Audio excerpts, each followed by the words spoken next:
open in the name of the Father, and of the Son, and of the Holy Spirit. Amen. Amen. All right. Thank you very much, Mrs. Rita, for that opening prayer. So without wasting much time, we'll now proceed with our first speaker. Our first speaker is a very special woman, and I'm very grateful that she made it a priority to honor this our invitation today. She's a certified consultant speech language pathologist, registered with Medical Rehabilitation Therapists Board of Nigeria, and has more than 30 years of experience working with children with special needs, with special interest in speech language disorders and bilingualism, American Sign Language. She currently runs an outfit that provides speech therapists. She is also the proprietress of Grace Shaw Inclusive Schools, Grace Shaw Inclusive School, Anthony, Lagos. And she's a lecturer of Master Student Center for Children and Communication Disorder, University of Port Harcourt. Please let's welcome Dr. Grace Ojamiren Bangwe. She'll be speaking on meaning of autism spectrum disorder, signs of ASD, and early intervention needs. Thank you very much, Mrs. Consilia, and thank you everyone for tuning in and joining this fantastic program that I'm very passionate about. When I say passionate about, you know I'm passionate about it. Having been in the profession for over 30 years, it's been a long journey working with parents, working with individuals. Thank you very much. Today, yes, I'm going to talk about the symptoms of autism, but especially I titled mine, "Can I Recognize Autism?" Yes, can I recognize autism? You see, most people are used to saying what autism is, what the symptoms are. I don't think those things are new to us anymore. How about what autism is not? No one has ever said something about what autism is not. Most times, children present with unusual, queer, odd, unexplained behaviors, right? And before they come to you as a specialist, they've already got their own funny diagnosis, like Yoruba language, that child is Ode, or that child is Mumu, or that child is possessed too. Or it's a slow learner. It depends on who is meeting with the child. It's a slow learner.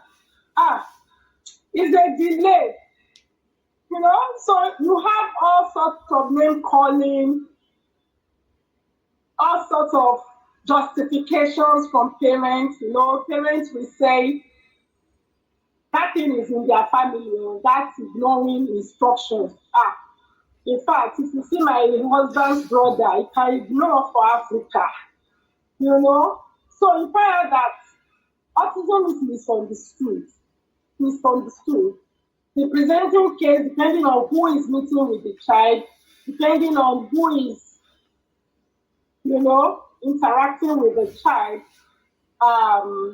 will determine how the person will see the child with autism. I would appreciate if you move to the introduction, because I'm done with the introduction. Now, like I said earlier, what autism is not. I've explained the introduction earlier, so can you go to what autism is not? Yes, it is not an illness or a disease. Far from it. Autism is not an illness and it is not a disease. Also, it is not anxiety disorder. Far from it, it's not anxiety disorder. It is not selective mutism. No, it is not. Neither is it attention deficit or hyperactive disorder. It is not. It is not lack of eye contact. No way, it is not. And every delay in development is not autism. I will explain. Yes, some children with autism may present with some of these symptoms. So, are other kids. For example,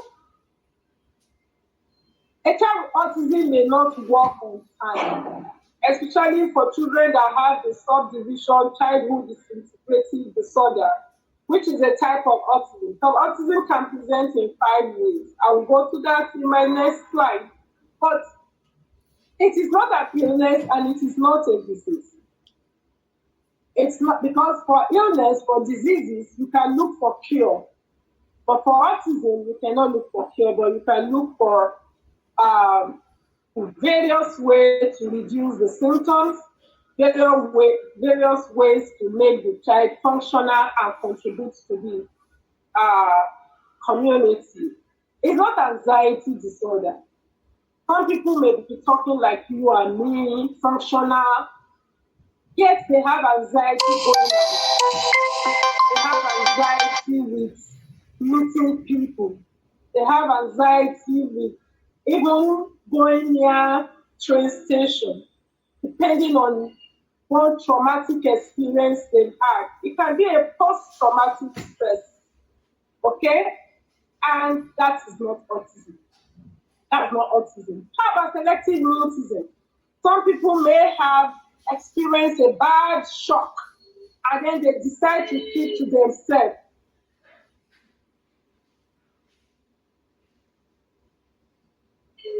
You know, you have attention deficit. You have attention deficit, which means the child is unable to pay attention because the child has it can be easily distracted. Okay? So children with attention deficit hyperactive disorder, or children with just attention deficit disorder, they exist. That is not autism. I'm not maintaining eye contact. Trust me, in our own environment, culturally, children are not allowed to look at adults in the eye. True or false? True. They are not allowed to look at adults in the eye because it's a sign of disrespect. You are talking to a child, the child must look down as a sign of respect. If you look at me and say, I'm talking and you're looking into my eye, do you want to slap me? Do you want to beat me? So most of us, we grew up in an environment where we are not allowed to look at adults in the eye. Would you consider me having autism? Of course not. And then you have different developmental delays presenting with symptoms that can share similarity with autism, but that is not autism. Next slide, please. Now, what is autism? What is autism? Autism is a spectrum disorder. It is a neurological condition of various severity with significant effects that can be recognized in early childhood. When you say early childhood, before it used to be below 3 years old, the child must be below 3 years old, and those symptoms must be evident. But now below 2 years old, yes, because we have recent research showing 1 in 54 children presenting with autism symptoms. That is huge. That is huge. So before age 2, also you have new technology being able to identify autism on time. Okay? And then what are those key factors? There used to be 3 triads. Persistent challenges with social interaction, that's 1. Difficulty with social communication, that's 2. Then repetitive behaviors, stereotypic behaviors. Those were the 3 things that used to be key in the diagnostic manual, okay, for autism. But now you have the sensory processing difficulty being added, and then you have a called traits used in defining autism. So for you to say a child has autism, you don't look at one symptom. That is, excuse me, those initial symptoms I identify as what autism is not. Those symptoms singularly cannot be a factor to say that child has autism. The child must have combination of symptoms that are significant enough must have occurred in early childhood. One, difficulty or deficit in social communication. I want to emphasize that again. There must be deficit in social communication. There must be deficit in interaction. There must be repetitive, restricted patterns of behaviors. Stereotypic in nature. And, of course, sensory processing deficits. Next slide, please. What can autism look like? What can it look like? Yeah? What can it look like? So you have specific symptoms. That's where I'm going. You have specific symptoms like difficulty with communication.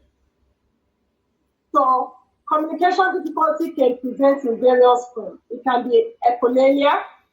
It can be ignoring communication difficulty with taking instructions.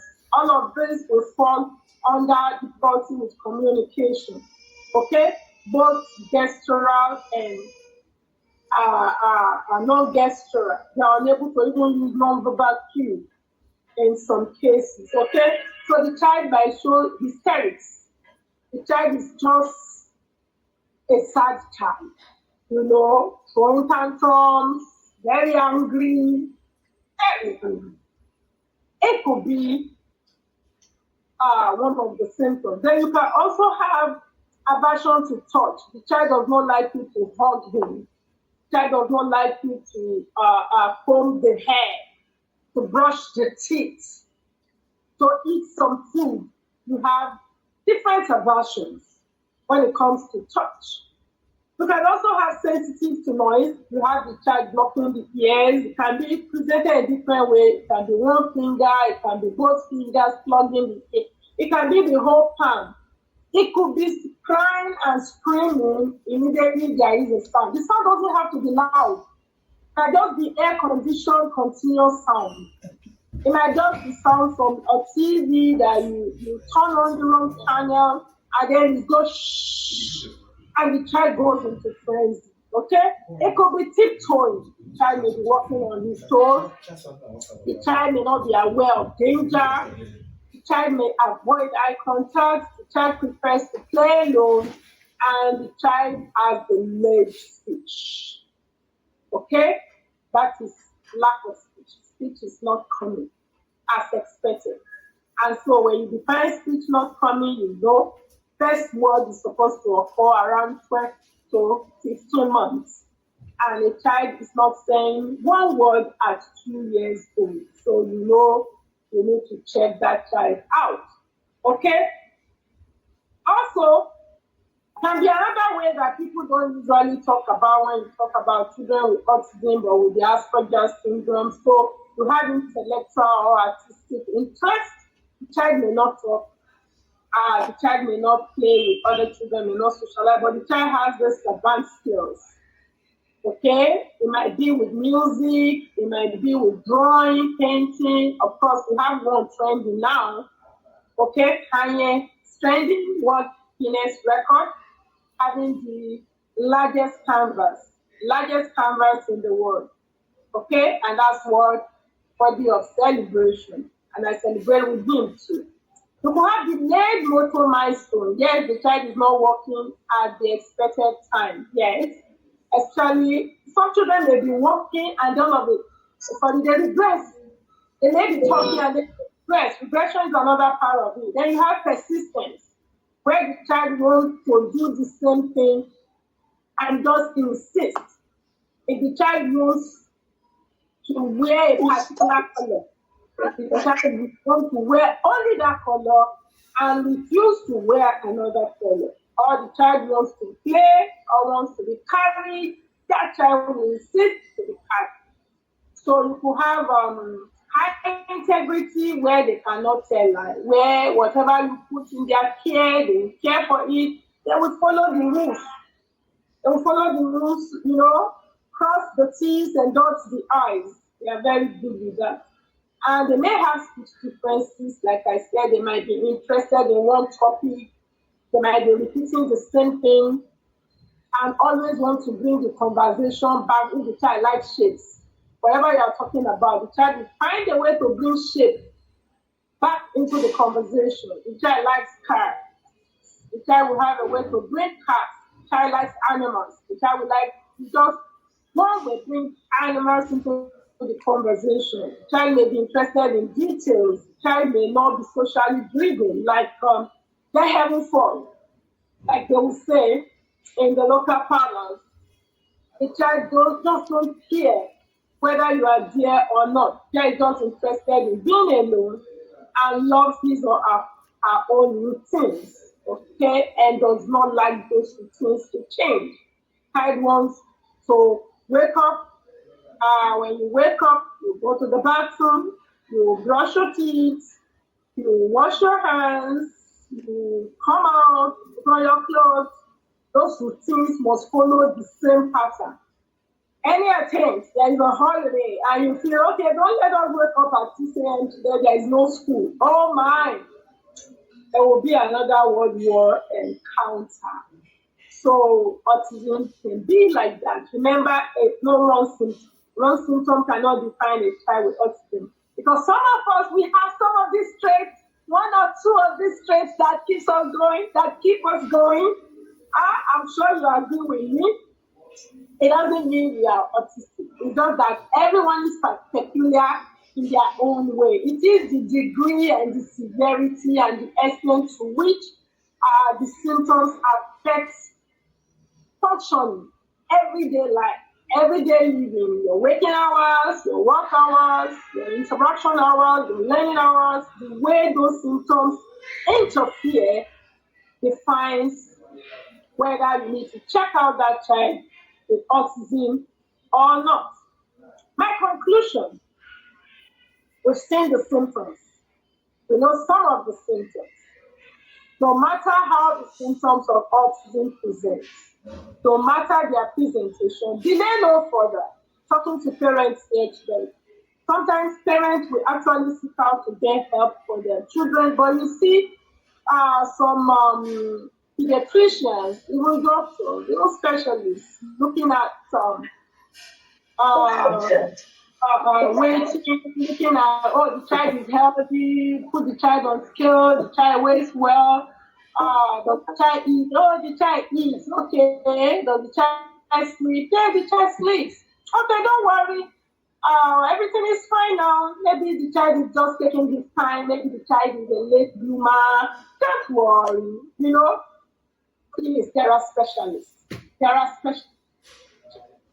Once you notice those symptoms, couple of symptoms that, gives you that unrested mind, please check it out. Early intervention is key, and early intervention starts with assessment. You must get the assessments correct for you to get the right intervention. Because if you have seen one child with autism, you've only seen that child with autism. They may look alike, but they are never the same. They are never the same. So you need to watch out for the child, get early intervention, which of course, early intervention is a combination of activities, combination of support systems, okay, including speech therapy, occupational therapy, behavioral therapy, special education, differentiated teaching, co-curricular activities like swimming, artwork, a whole lot of even peer visits, taking the child out to just go play with older children. These are different from changing diet. Yes. Watching what the child eats, okay? Because early intervention leads to reducing symptoms and the extent to which the child is affected, so that the child can contribute his or her own quota to nation development. Thank you very much for the opportunity. Good evening. You may please ask your questions now. Next slide, questions, please.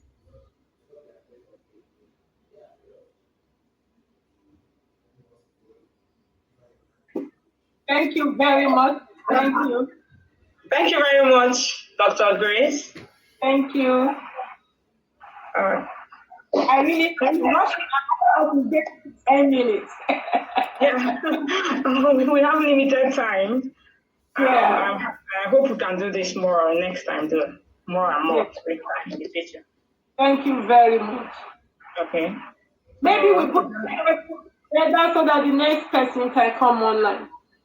Okay, all right. So we can maybe we can drop our questions. We can drop our questions at the chat in the chat box. Please, if anybody that has questions can just type it in the chat area. I will get them together. And we'll get back to you guys, please. Okay, so let's move on. Put the name of the person they want to answer the question. All right. Okay, so remember to put in, write down the name of the person you're referring your question to, please. Okay. So let's move on, please. So let's now go on to the second speaker. I don't need to write in this. Our second speaker is Mrs. Ifeinwa Omesiete. Mrs. Ifeinwa is a certified nutritionist. Sorry. Yes, I'll have to stop sharing this.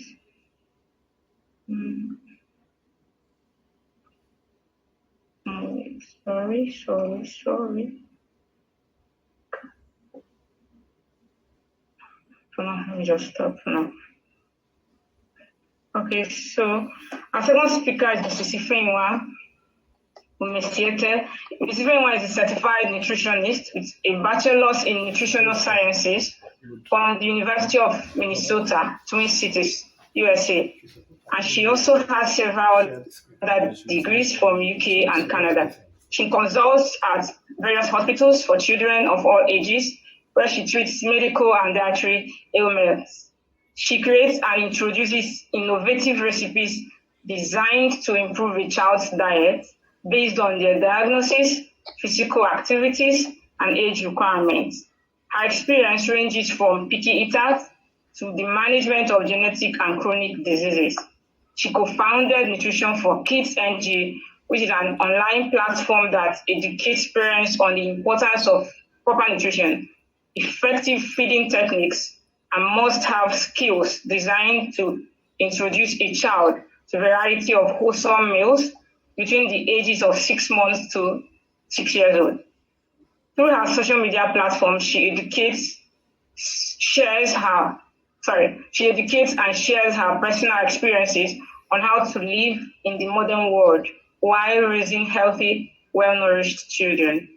One of her many goals is to relieve parents of the stress and guilt of wondering how to feed their children the right way while cultivating a healthy family lifestyle. Ms. Ifeinwa will be speaking on the importance of good nutrition for management of autism and ADHD in children. Please let's welcome Mrs. Ifeinwa Omesiete.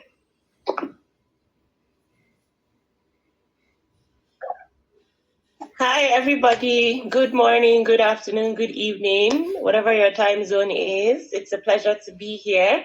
These 10 minutes you gave us, I will do my best to fit it into it. So I mentioned to Consilia that I was going to be sharing a slide. So please give me 1 second here. Let me just make sure that I have it pulled up. Okay. Please let me know if you can see the slide there. Yes. Fantastic. Yes, we awesome. Awesome. I don't know why I can't see it. I don't know what's going on. The good, the bad, and the ugly. Yes, that's what we're talking about today. It's the role nutrition plays in autism and ADHD, but the way that I like to, so I practice pediatric nutrition, right? So my focus is always on children, and I like to think about it from the perspective of the child versus the perspective of the parent, because I don't serve the parent, I serve the child. And so that's why I titled it The Good, the Bad, and the Ugly, because simplifying it to parents makes it easier for them to implement, especially when it comes to nutrition to supporting children with autism and ADHD. Dr. Grace did an excellent job explaining what autism is, what ASD is, so I'm not even going to venture into that. I'm going straight to the point here. So research has incredibly supported and shown that there is a gut-brain barrier, right? The gut is connected to your brain. And if you think about it in hindsight, the only way for a human being to survive is through their guts. It's not your brain. Because if you can't eat, you can't see the brain, you can't see the rest of the organs, because that's where nutrient absorption primarily occurs, right? Because there are only two ways to eat: intravenously, directly into your gut, or through oral, right? And so, unless it is going straight into your bloodstream, which is bypassing what the gut would have done, you still need to go through the gut, whether it's oral or through the gut itself. So, there's been a lot of research that has shown that there is a connection between how well you manage your gut connected to how well the brain functions. And as Dr. Grace has already mentioned, it's a neurological condition, right? And if the gut is not healthy, the brain cannot be healthy. And the role that nutrition plays is bridging that gap to ensure that connection stays smooth and that there is no kinks between the gut and the brain. So let's talk about what is good. So I like to call this, there are three different categories of bacteria that human beings have to live with: the good, the bad, and the ugly. The good bacteria are what we all know to be probiotics. If you don't know what a probiotic is, a probiotic is essentially healthy bacteria that supports digestion, absorption, and generally keeps your microbiome and the health of the body in good check. They are the little soldiers that support you in breaking down your food further after you've eaten and digestion has occurred. It also encourages optimal absorption of the nutrients that the body actually needs, right? Now, they also help in reducing things like inflammation. Sorry, I'm looking this way because I can only see my slide here. I'm looking at you on this screen, so I'm not ignoring you. So it also promotes like a balanced microbiome because it helps to reduce inflammation. Now we'll talk about a little bit about what inflammation looks like when we talk about something called the leaky gut syndrome. But essentially what this is that when something is inflamed, it means that thing is being attacked and it's struggling, right? And so these bacteria help to reduce that inflammation in the body. Now, the reason why this is important is because when you think about children that have autism and ADHD, the symptoms that are evident to you and I are the behaviors, right? Repetitive behavior, lack of speech or delay in speech, whether it is generally their cognitive function, eye contact or no eye contact, all the things that Dr. Grace mentioned. Those are the things that are evident to you and I. We can see it and we know that, okay, there is a concern here, something needs to be done. However, what you don't see is the chaos and the damage being done internally, right? Because before something can manifest physically for you to be able to see it, physically and physiologically, internally, a lot is going on. And I can tell you, if you think what you're seeing on the outside is like times 10, inside is like times 100. So if you can't fix what is going on inside, outside, I always like to tell parents that therapy works on the outside, nutrition works on the inside. Independently, they work, but if you want your child to make good progress and be an independent individual, they must coincide with each other, because therapy can't go into your child's body and fix it, and nutrition can't come outside of your child's body to fix it. But together, they work together to be able to provide that support, right? So that's why I talked about the chaos inside is worse than what you are seeing outside. So let's talk about the bad bacteria. So these are bacteria that nobody actually really talks about. A typical example is something called yeast. In women, in your vaginal area, there's yeast. It exists, it's present. The only time you hear there's problem is when you have what is called a yeast infection. And essentially what that just means is that there's become an overgrowth of that particular kind of bacteria. But in a normal day, you and I, if you're a woman, walk around with yeast in your vaginal region. And it's not causing problems. That's why I call these the bad bacteria. They are like a gang. They're on defense. They're not bad. They're not good. They're not disturbing anybody. They're neutral. They're just there. They help to make up that collective in your microbiome, right? The microbiome is like the host of bacteria that you have in your body. However, the problem with this is when there is inflammation or when there is an overgrowth of harmful or bad bacteria, they like to join bad gang. So they will go and they will partner with the bacteria that we typically treat with antibiotics, and then cause their population to be larger, further depleting the probiotics that you're supposed to have, which then causes that imbalance. So really, ideally in the human body, what you want to have is you want to have almost 80% of probiotics, 10% of this neutral bacteria like yeast, and then 15% of them, and then less than 5% of harmful bacteria, because whether you like it or not, we don't live in a clean and safe world, right? So you're going to be exposed to bad bacteria. But if you have your population on the larger side of being healthy bacteria, you can knock off this imbalance of bad bacteria and knock off that ugly bacteria, which we're going to talk about next. Now, the ugly bacteria is the one you absolutely don't want, or you want them to be almost like 2%, less than 5%, right? This is the harmful bacteria. This is the ones that cause diarrhea. These are the ones that cause you to go and use antibiotics. They are the ones that raise your body temperature. They are the ones that we are constantly shouting, "Oh, I need to build my child's immune system," right? This is the bacteria that causes all those issues. Now, the problem with this is we have to treat, or most of the time we must treat, harmful bacteria with antibiotics. The dangers with using antibiotics with children that have ADHD or autism is the fact that it worsens, because antibiotics are not selective. Most of the ones we use are not selective. They attack everything, right? That's why you hear some really good doctors that will say, when you're taking antibiotics, please make sure your child is taking things like yogurt or some source of probiotics to support the damage that is occurring, right? Because his job is just to kill all the bacteria. He doesn't know who is killing. All of you should come and be going. And then you now have to work to rebuild by providing sources of probiotics. The problem with this is if your child is constantly down with a bacterial infection and you're constantly treating with antibiotics, you're further causing this gut-brain barrier to be destroyed, right? You're constantly causing this imbalance, because remember what I said about the good bacteria having to be at least 80 to 85%.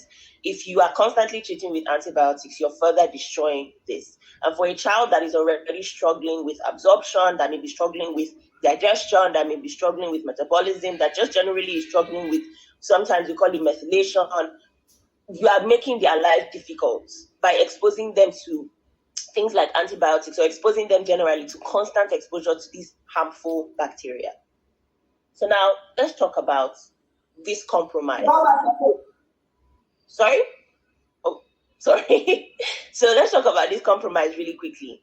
I've talked about the 3 different types of bacteria and what is the ideal microbiome system. However, what we found in research and studies, especially in nutrition, is that there is an imbalance in most of these children that have ADHD and autism. Their gut does not have the adequate amount of probiotics, and they have such an overgrowth. Now, it may not necessarily be overgrowth of yeast, but they just generally have an overgrowth of a bacteria that is your gut is one house, right? It doesn't really expand. So it is only what is inside that can be managed. And if the bacteria that is there is the one that we don't like, it is kicking out the one that we want, right? And that's typically what we've seen in children that have ADHD and autism. Now, the problem with this is because so digestion occurs primarily in the small intestine. The small intestine is tightly wound, like a very tight elastic rope, right? And inside that very tight elastic rope, you have what we call villi. They are little fingers that help to move food along and ensure digestion occurs properly, right? Now, the problem with this is when you have leaky gut, or when the bacteria that is not the one we want has an overgrowth, that villi weakens, and that elasticity and tightly woundness starts to loosen a little bit. Now, think about your sieve in your house, right? We have different types of sieve for different things. You have sieve for pap, you have sack bag for this, you have normal metal sieve for different things. You even have the one that you use if you want to make like a smoothie and you want to just get the juice. If your sieve starts to weaken, both the chaff, both the unwanted things that you don't want, even if that thing is healthy, will pass through. For example, when we take medication, there are active ingredients and inactive ingredients. Sometimes those inactive ingredients are toxic to the body. That's what your liver, your kidneys do, primarily to flush out toxins. But it will enter your digestive system first. Now imagine your digestive system, which is supposed to be your first line of defense, is weak. It is going to allow things that have no business entering into your bloodstream to enter. And the way the bloodstream is, it is very calculated. It flows in one direction and flows out in one direction. So whatever is inside, it will be carrying it with it.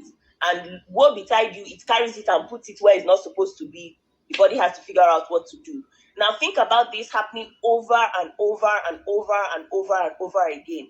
Eventually, you're going to find places where things have just bottled up and are not supposed to be in that area. This is what happens with leaky gut.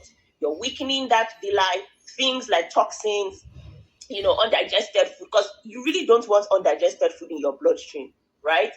Even when sometimes you see little particles in your poo, that's not even where the real problem is. And that's why even sometimes when I'm looking at a patient, I ask, what does their poo look like? What is the smell, right? How often do they poo? What's the consistency? Because those things tell me whether this child has severe leaky gut, mild leaky gut, no leaky gut, or they are just deficient in certain nutrients. So these are some of the things that you will see when you have like a leaky gut issue or like a mild leaky gut issue.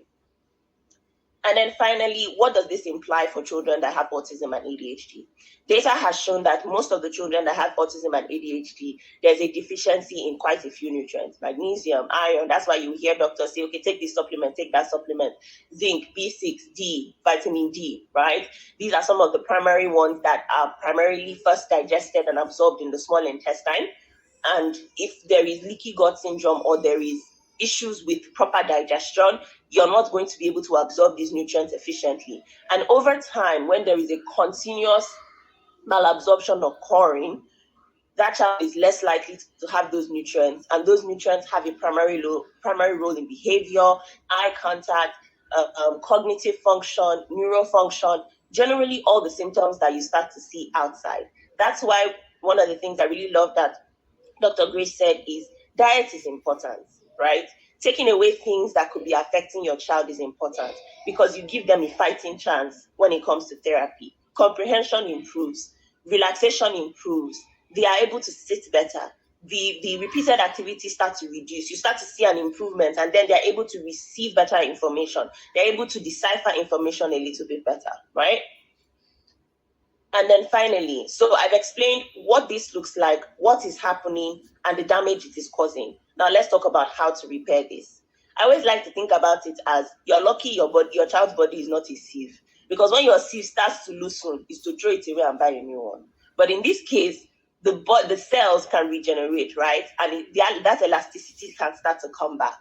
But when it comes to bad bacteria, every kind of organism in life feeds on something, right? You and I are omnivores, we eat everything. Some things only eat a particular thing. What research has shown is that harmful bacteria, they primarily like easy access to sugar. That's why some children that are autistic tend to be picky and severely picky and have sensory issues, because it is a particular kind of set of bacteria that is having the conversation with them and their brain, right? It is the one driving the conversation and saying, I don't need these vegetables. I want only food that is white because that's the fastest source of energy for me. Keep feeding me that so that I can keep growing and keep causing more damage. So really, essentially, what you want to do is you want to kill off that conversation. You want to cut off that conversation and you want to end it completely. And the only way to kill something off is to starve it, right? Especially when it comes to organisms. You starve them, they die. So if we starve them of the things that we shouldn't be giving children, which are the processed foods, the high amounts of sugar, lack of proper starch that gives you resistant starch and gives you certain things like cellulose, as well as collagen from your proteins and all the essential things that your body really, really, really needs. Easily digestible food. So when we talk about things like fermented food, all of these things are the ones that you generally want to feed your child more of. And of course, dependent on what your case may be, there are different ways to incorporate those into their meals. But essentially, these are the things you want to feed them more of and take away those things that primarily the harmful bacteria really wants to eat. Next is nutrient supplementation. I was really happy when Renzo said they would partner with me to be able to give you people an opportunity to access this vitamin or different supplements that actually work. I'm very particular when it comes to supplementation for children, simply because there are not a lot of supplements that were designed for children. When supplementation came into the market decades and years ago, many of them were not children inclined. So doctors had to figure out the math behind proper, pediatric dosages and all those things. So when people go off on their own and buy supplements, it always breaks my heart because you don't know whether you're giving your child the right one. A typical example is magnesium. Magnesium has different kinds of magnesium that do different things for the body. So if you're giving your child the one for sleep and really what you want is to help constipation, nothing really will be happening, right? So understanding nutrient supplementation is important, but also secondly, what is also important is the kind it is. So many things have what we call inactive ingredients. For example, there are some supplements that have silica in them. Silica is a form of sand. Now, is it bad and can we get it in small doses? Yes, you can eat it in small doses. But if your child is refusing to eat, they have a damaged gut, and you're primarily giving a multivitamin, or all the multivitamins you eat, the inactive ingredients contain silica dioxide, has some other sugar alcohols that are not healthy or difficult for digestion, you're further exacerbating the problem, right? Even though you think. That's why a lot of the times when people give supplementations, they don't see changes because it's not doing anything positive, because it's not the right kind. So I was really happy when Renzo said they would come on board, because at least I have reviewed their labs, I've looked at the data, and at least the ingredients that they use as their inactive ingredients actually are healthier options, especially for children, right? Because the truth about supplementation and medication is it's never going to be 100%. I mean, for goodness sake, it's something in the bottle, right? It's not food. But at least let it be as close to nature as possible to support your child the way it should. And that's something that Renzo has been able to help to do. Then another thing to also talk about is holistic nutrition testing. I am big on testing when you can afford it or when you can get access to it, because it saves you guesswork.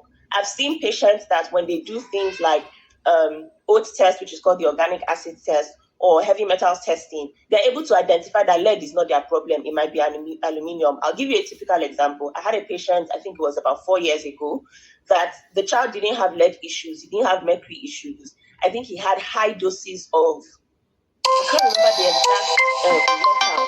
But guess what? He wasn't getting it from the water he was drinking. He wasn't getting it from food. Like, it took us a minute for me and his mom to figure out where it was coming from. And we found out that it was coming from her printing press. She owned a printing press, and every day after school, her son would come to school to be dropped off in her printing press. So all the ink and all the metals in the ink, he was inhaling it and absorbing it into his system. And that's where, because when his results came out, like, that particular metal was through the roof. And that was why. So from that day on, she stopped him from coming to our office. And within like 2 weeks, his hyperactivity significantly reduced. So we wouldn't have been able to know that without being able to test for holistic nutrients, right? And do holistic testing. So I'm very big on it, and I've been able to help a lot of my patients being able to identify. Because like I said, it saves you guesswork. We are not guessing again whether you should be gluten-free or casein-free, or I've had children that banana is their problem. I've had children that too much red meat is their problem. And the only way we'll be able to find some of these things was through testing. And then finally, avoiding those irritants that we talked about, reducing sugar, processed foods, additives, as much as you can. Eat closer to the ground and as clean as possible. That's my simple rule. The closer you are to the earth, the better your digestive system will be able to understand it, absorb it, and provide you with the nutrients that you need. Yes. And that's my conclusion. So if we're able to address leaky gut, these nutrient deficiencies, then children with ADHD and autism have a better chance of being independent and, of course, useful to society. Thank you so much. I guess I have 5 minutes for questions. Thank you, Mrs. Sifi. I think we have some time for questions. We don't have much time, though. Or do we still do the same as we did with Dr. Grace? Can we just type in our questions? I have a question. Okay, go ahead, please. Please, how can we carry out holistic testing for our children? I'm very interested in that, please. So it really depends on what. So I typically always tell parents that it's one of two things. You can either go about doing the tests just like at random, because sometimes there are a lot of tests to do, and some of them can be quite expensive. But you can do like random tests. So I give examples of like what is called the oats test. I don't know if they do that in Nigeria primarily. I know that the patients I have that are in Nigeria, the test that they typically are able to do is a full-blown allergy test or a full-blown food intolerance test, which basically tells you all the foods that their body is having an issue with and all the foods that their body is able to absorb better. This gives you a better direction as to, some of these foods are causing a problem and some of them are not. Because I try to avoid the conversation of is it gluten-free, because sometimes gluten is not the problem with every child, right? Some children don't have like the spectrum. And because it is a spectrum, everybody is on a different wavelength. So it's not the same for everybody. I do. So another option is I support my patients by running the tests in the US. Unfortunately, while I lived in Nigeria, because I did live in Nigeria for a period, I had to run the test outside of Nigeria because at the time people were not running the test. However, Lab and Lancet sometimes are able to provide you with test, but I don't know what the cost is at the moment. But what I am currently doing is I support my patients by they send their samples abroad, they run the test, and then we review the test results. Yeah, cleaner Lancet sometimes they send to. There was a time I did test there and they sent it to South Africa. Like we don't do it in Nigeria. So the Cleaner Lancet has like an agreement with their branches in South Africa where they send to South Africa, but I don't know what the current situation is now. Like in most recent times, most of my patients have just like I'll set up the labs and send their samples abroad and then return the results. And I also have a problem with sending the sample out of the country because you find that the test reagents we test for the food for their own country and not really for our own food. So sometimes those results come in and they are not helping the parents.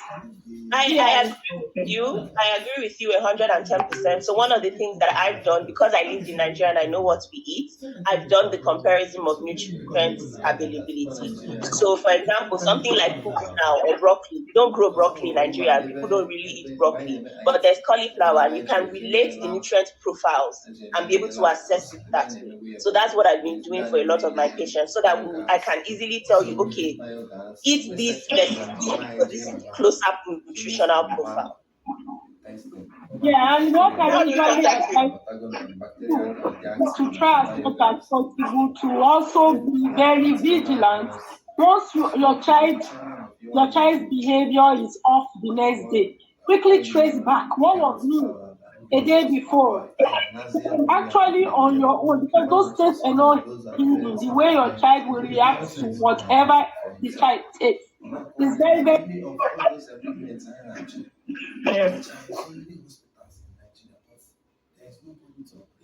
If I ask how we can contact you, Mrs. Ife sorry. It's a message. I will probably drop like the WhatsApp number, my office WhatsApp number, so that if they need to get to you or you. Thank you. All right, please, I think we can move to the next speaker, please. I have Ife. Mrs. Ife, have you spoken?